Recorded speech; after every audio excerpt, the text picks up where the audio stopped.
When you think of beer, a dilemma inevitably arises in your mind. Light or dark? These two types of drinks reign supreme in beer culture, equally beloved and revered. Yet they are absolute opposites.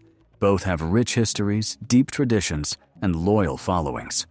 But while they may seem like different shades of the same drink, they are actually separated by a whole universe. The differences lie not only in color, but also in the ingredients, the brewing process, the taste, and their cultural significance. In today's video, we'll take a detailed look at the differences between dark and light beers. Stay tuned, and you'll not only understand their unique characteristics, but might even discover your own new favorite. Before delving into dark and light shades, it's important to understand the basis of any beer. Regardless of color or style, beer is a drink created from just 4 basic ingredients, often referred to as the Bavarian purity law. Light beer, in turn, is a manifestation of freshness, purity, and harmony. Its philosophy is to make the malt pale enough to allow the hops to shine. Malt is included in its production. It provides a light color and a clean, bready flavor.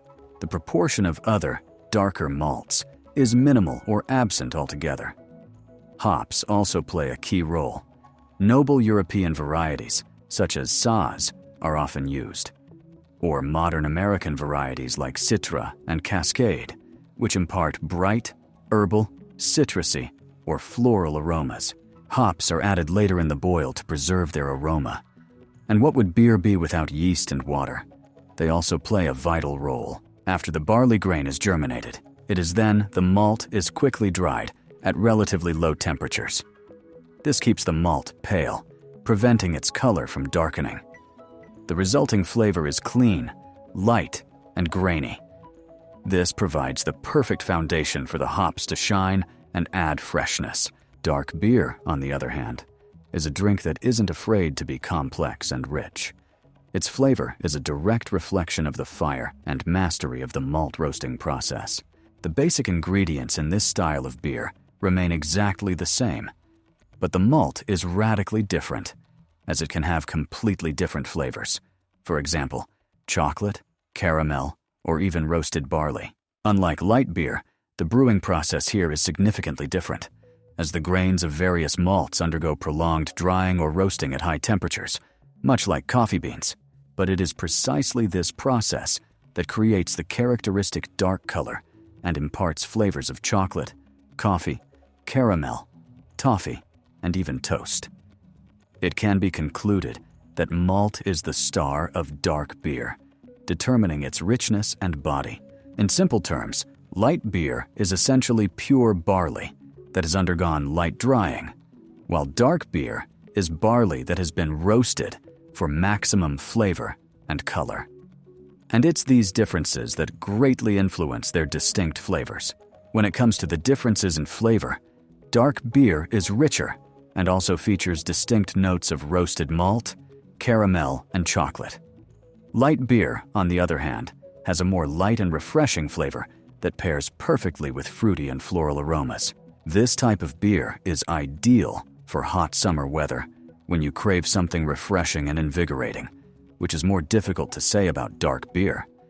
It's best enjoyed on cold winter days, as it warms you from the inside out, thanks to its higher alcohol content and slight bitterness.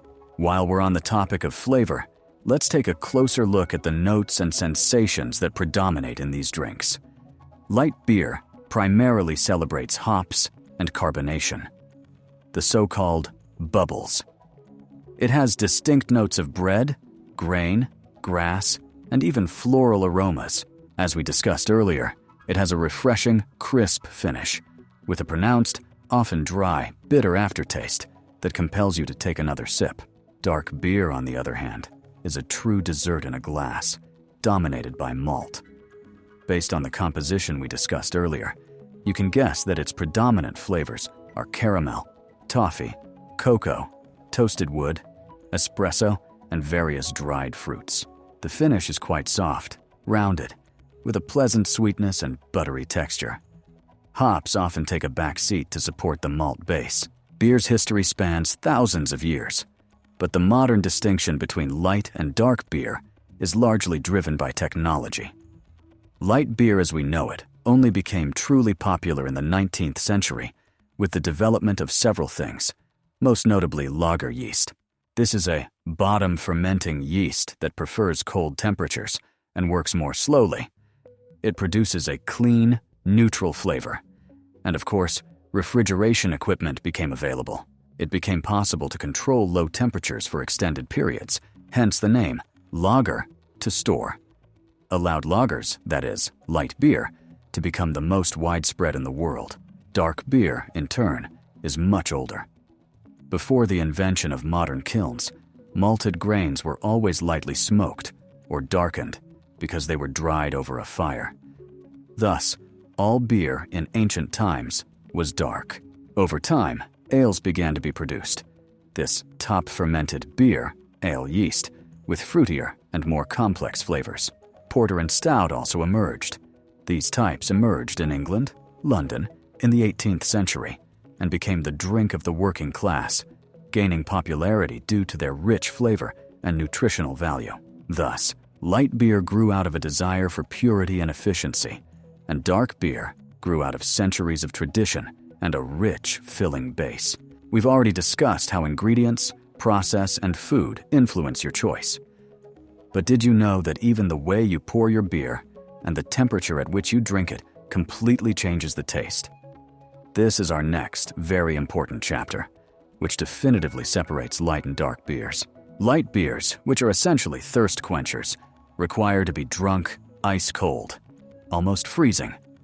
The ideal temperature for a lager or pilsner lies somewhere between 3 and 7 degrees Celsius.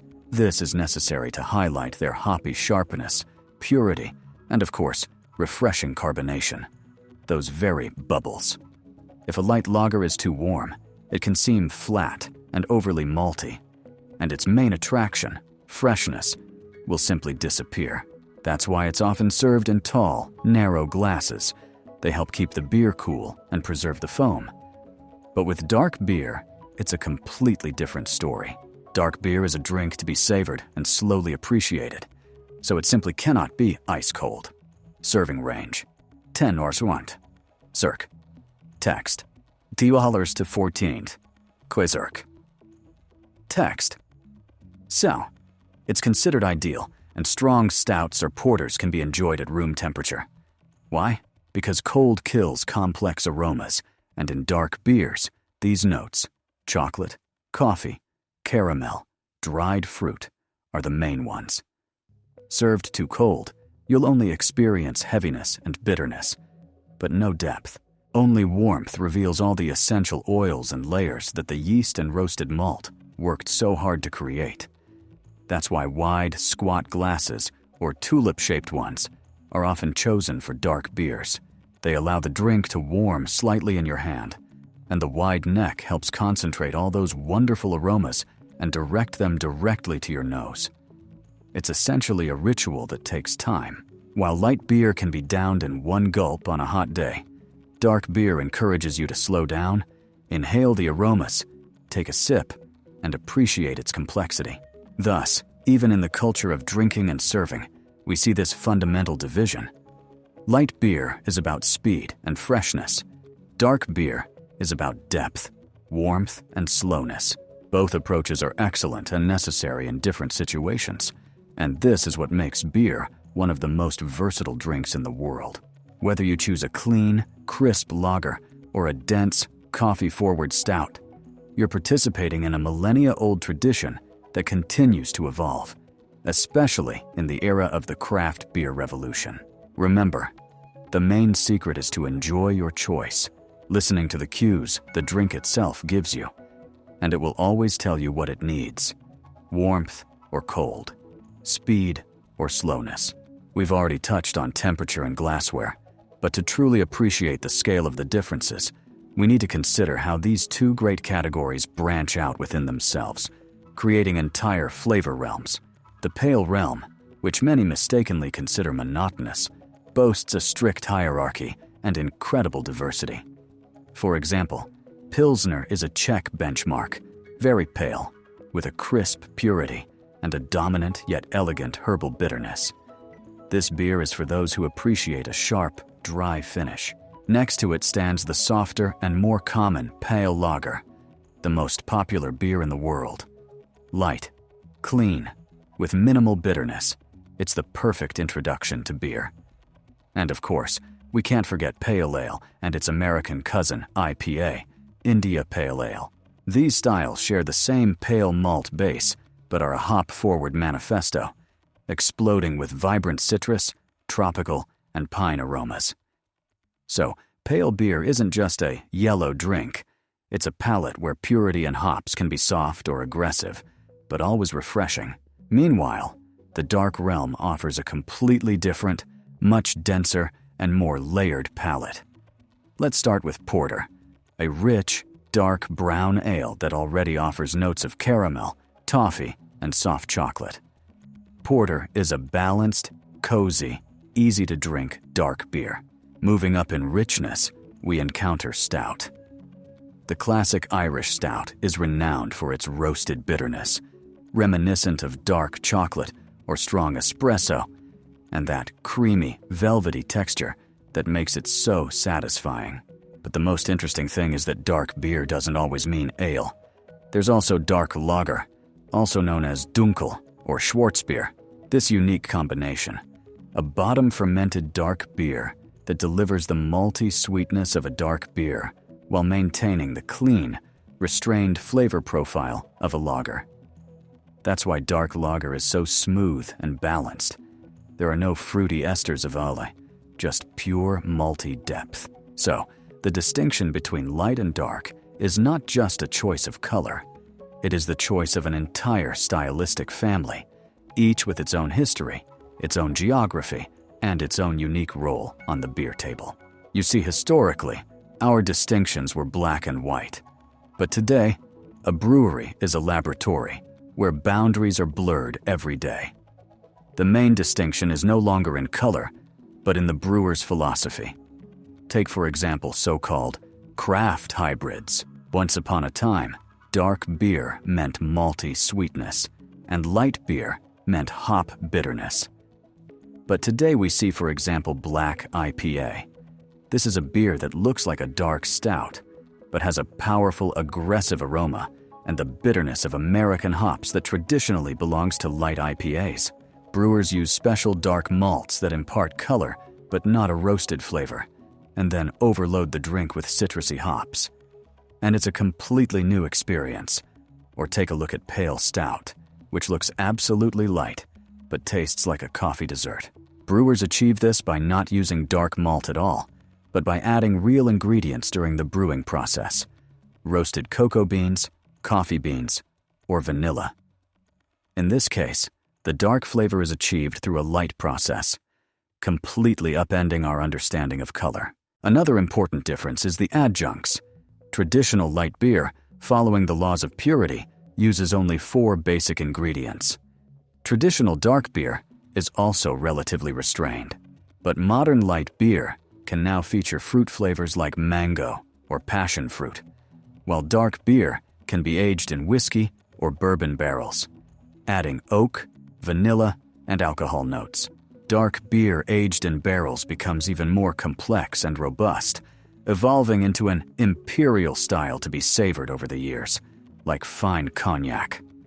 Light beer, on the other hand, can become even more intensely bitter or develop a new fruit profile to remain as refreshing as possible. So today, when choosing light or dark, you're not simply choosing a color. You're choosing a philosophy of flavor experimentation.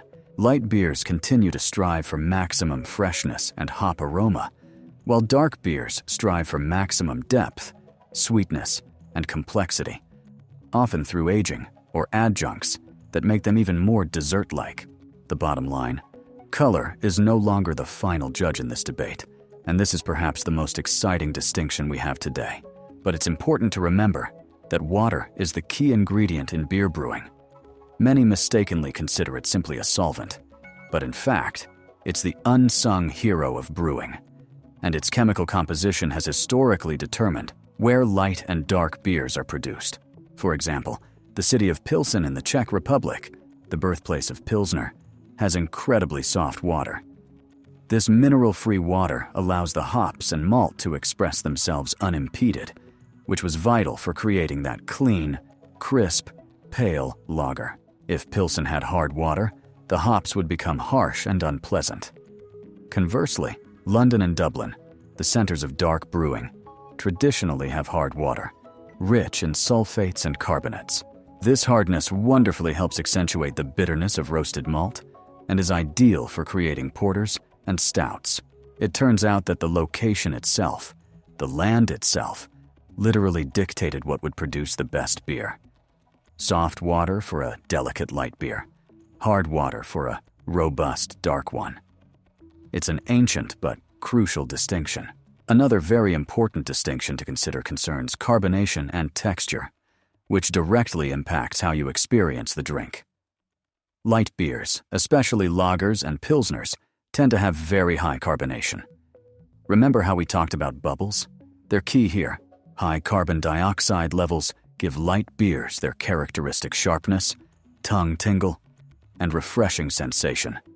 Perfect for quenching a thirst. Light beers often have a fluffy, white head, but it settles quickly because its job is to quickly release aroma and disappear, leaving you with a feeling of cleanliness. Dark beers, however, approach this issue entirely differently. While many dark ales also have normal carbonation, the flagships of this style, such as Irish stouts, are often served with nitrogen rather than CO2, or have very low carbonation. Why? Nitrogen creates a completely different texture. It doesn't prick the tongue, but instead makes the beer incredibly soft, silky, and creamy, imparting a feeling of fullness in the mouth. This also influences the foam.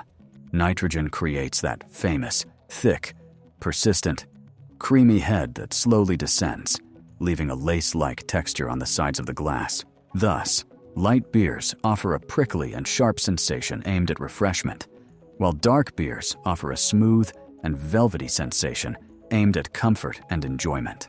Finally, it's worth touching on something that interests many: alcohol content and calories. Many believe that dark beer is always stronger and more caloric than light beer, and in most cases, this is true, but not always. Traditionally, dark beer, with its rich malt base and large amounts of sugars that yeast converts into alcohol, has a higher alcohol content and, consequently, more calories, making it more filling and warming. Light beer, especially light lagers, is designed for minimal calories and low alcohol content. However, the craft beer revolution has broken this rule. Today, you can easily find gold-colored triple IPAs with 10% ABV or more, and they still pack a huge calorie punch. Conversely, Irish stouts can be very light and low-calorie, as they use a lot of unfermented roasted barley for flavor rather than for strength. The main difference that remains unchanged is that light beer is traditionally lighter and less nutritious, designed for volume. Dark beer is denser and richer, designed for flavor concentration, although the strength and calorie content must now be checked on the label. So who ultimately won this battle? The answer in this case can only be one: no one. That's because, throughout our long conversation about light and dark beer, we've discovered that they aren't competitors, but two completely unique, equal universes, created by the same four ingredients: water, malt, hops, and yeast. They could almost be called brothers, each unique and beautiful in its own way. The difference between them isn't a matter of quality, but rather a matter of the brewer's philosophy and intention, passed down through centuries of tradition. Finally, it's worth noting that light beer is a manifesto of freshness and purity. It was born from a desire for efficiency and control, from cool lager caves and soft European waters. Its essence is hops and carbonation. Light beer invites you to a summer veranda with a spicy curry or a plate of chips, where its high, prickly carbonation and sharp hop bitterness act as a palate cleanser. It can refresh you, quench your thirst, and even involuntarily compel you to take another sip. Its low serving temperature and tall, slender glasses are a so-called tribute to speed and lightness. It gives you a sense of here and now, without burdening you with complexity. By choosing light beer, you choose versatility, clarity, and perfect, refreshing simplicity. Dark beer is the customer's preference, depth, and comfort. Its history dates back to the days when all malt was darkened by fire drying, and it has always been a more filling, dense drink, ideal for cold days. Its soul is malt, roasted, caramelized, and chocolatey, imparting aromas of coffee, cocoa, dried fruit, and toffee. This is a drink that begs to be sipped slowly, at a warmer temperature, so that all these multi-layered flavors can unfold. Dark beer is the perfect partner for meaty steaks, hearty stews, or even better, chocolate desserts. Its soft, often nitric, creamy texture and dense body envelop you, offering a velvety, waist-warming pleasure. By choosing dark beer, you choose richness, complexity, and a leisurely, meditative enjoyment. And of course, we shouldn't forget about modern times, which have made this battle even more interesting by giving us hybrids. Today, when you see a black IPA or a pale stout, you realize that color is just decoration.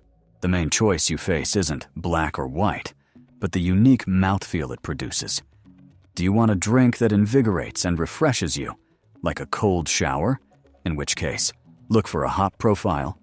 Or do you want a drink that embraces and comforts you, in which case, look for a malt profile? Today, we've learned that brewing is an art limited only by your imagination. Ultimately, the only right decision is the one that brings you pleasure. There is no such thing as a bad beer, only one that's inappropriate for the moment. Light and dark are two sides of the same great beer coin, and your journey into the world of flavor will only be complete if you explore both. So grab a glass, whether tall and narrow or wide and squat, and enjoy your discovery.